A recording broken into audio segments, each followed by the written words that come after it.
1-900. We are running a phone sex line. Boom. First of all, I love this movie. Oh, thank you. That means a lot. You and Katie Ann Naylon wrote the screenplay. What inspired you to write a story about phone sex operators? When we sat down to write the script, we decided to write what we know, which first was female friendship. When Katie and I met, we were a random roommate match in college. Really? And we were different people. You know, I follow the rules and she breaks them. And that's something that, as women, we can really relate to, that sometimes girls hate each other for no reason. But then they become your best friend later on. And so that's what we wanted to explore. However, obviously we set this in the world of phone sex, and that is because Katie herself ran a phone sex line out of her dorm room at Florida State her freshman year of college. Did she? She did. Rachel, it's Shmochayim again. Hold for billing, please. Billing! What is it about the script? When you read it, you said, I've got to do this. Well, I was sent the script about 8 months before we started shooting. Basically, they very sweetly and flatteringly say that they wrote this character with my voice in mind. Oh my God, you got me a gift! Welcome. And it's pink! I just thought it was so fun and funny and unique and irreverent and smart and true and, you know, so rare that you see a movie about female friendship. It's like fascinating to me that those movies don't seem to exist. It was so refreshing to see the central sort of relationship not be a romantic relationship. And then, of course, the phone sex piece was a really fun, clever way to sort of set their friendship. I still feel a little stiff. Really? Well, no, I mean, I'd call. I mean, I already did call. How did you prepare for the role as a phone sex Don't operator? you raise your eyebrows at me while you ask me that. Yeah, you like that? I see your smile got a little bigger. Shoot, I should have gotten Botox. She wouldn't have noticed it.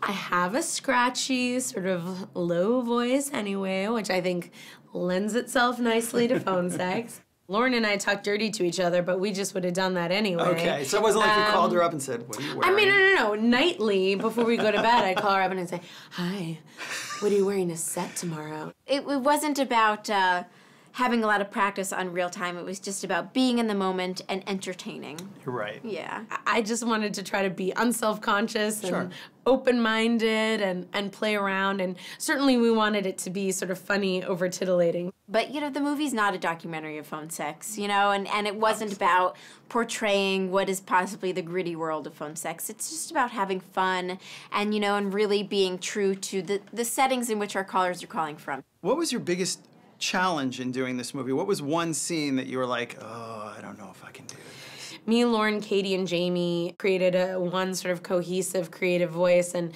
we sat around Lauren's dining room table every day for a month, all day, rewriting, getting it as tight as possible. So I think by the time we got there was no scene that felt overly daunting. I think it was more about the fact that we had to shoot it in 16 days. Yeah, I remember reading that, and I was like, oy, which is crazy. You know, most studio films, comedies shoot, 40, 45. So 3 times as long. I think it was just about figuring out how do we make this as good as we can with those time restrictions. You know, we were exploring a lot of different options. There was good money, there was bad money, there was right money, there was wrong money, and then my brother came along.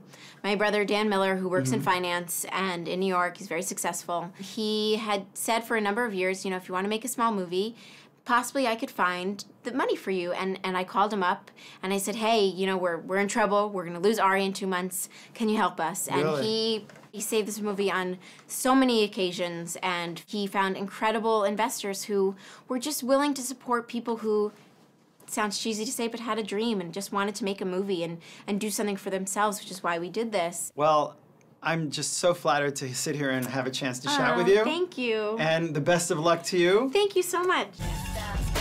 I'm Kitty, and I'm here with my friend. I'm Caddy. Hello, Kitty and Caddy. That's, guarantee you that's gonna confuse me once I start.